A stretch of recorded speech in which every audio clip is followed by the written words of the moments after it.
kochani, witam Was w kolejnym odcinku 5 pytań do. Teraz już lecimy z 4. numerem. No i co? Kolejna seria. Zaczynamy. Pytanie numer 1, czyli kolejny evergreen. Czy po domu chodzisz w dresach, czy też raczej tak kolorowo i pięknie wyglądasz?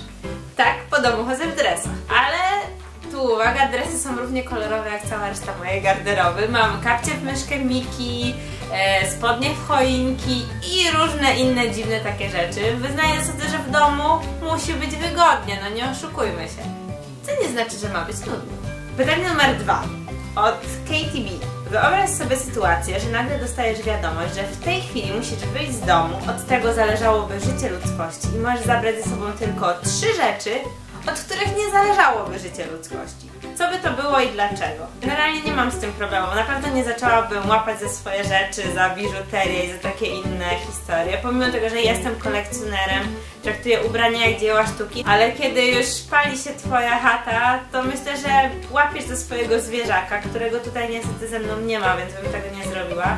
Pewnie złapałabym za komputer, jak 98% ludzi żyjących w XXI wieku. W komputerze jest to, co robię, są moje zdjęcia i cała moja praca. Wiem, jak to jest, kiedy spali Ci się dysk, więc wolałabym nie przeżywać tego po raz drugi. No i może jakaś rzecz, do której mam mega sentyment, na przykład oto jestem ja, nie wiem w jakim wieku i nie wiem jak mało mam włosów na głowie, ale już wtedy trzymała się na nich gumka.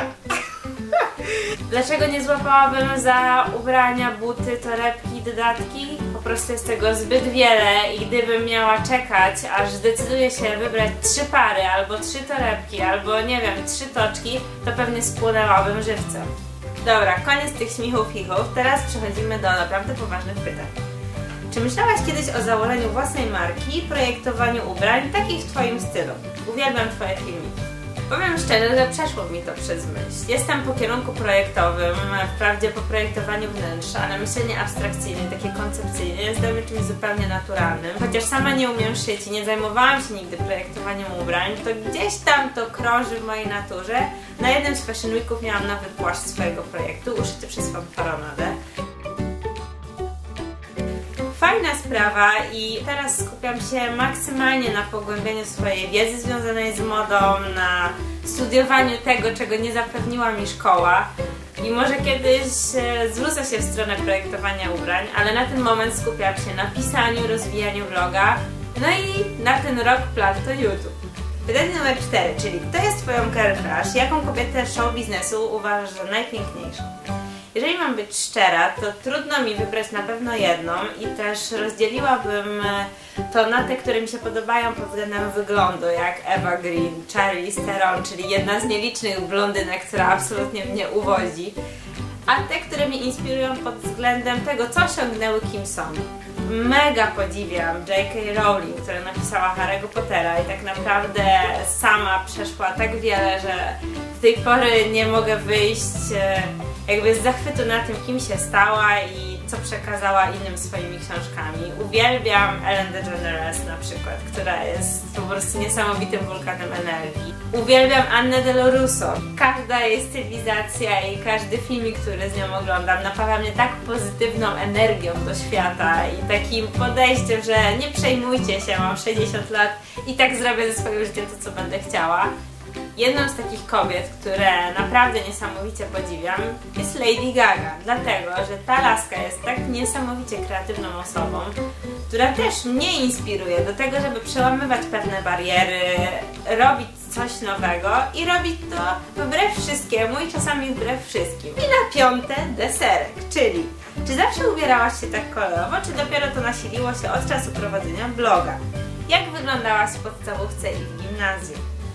Prawda jest taka, że do 4. klasy podstawówki nie chciałam się czesać, nosiłam długie włosy i skate'owskie spodnie, kiedy jeszcze nie było skate'ów. Moja mama ganiała za mną z grzebieniem i krzyczała, że jeżeli nie zacznę się czesać, obetnie mi te kudły. Tutaj jest cytat. Największy przełom nastąpił gdzieś w 4. klasie podstawówki, w 4. albo w 5. Kiedy zaczęłam się interesować tym, żeby wyglądać trochę lepiej niż jakbym właśnie opuściła pobliski śmietnik i zaczęłam zaplatać włosy, nosić spódnicę, chyba po prostu weszłam we wczesny okres dojrzewania. A jeżeli chodzi o gimnazjum i liceum,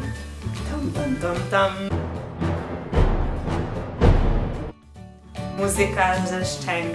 Tak, chodziłam do mundurkowego gimnazjum liceum. Pozdrawiam 13 i 16 ze Szczecina.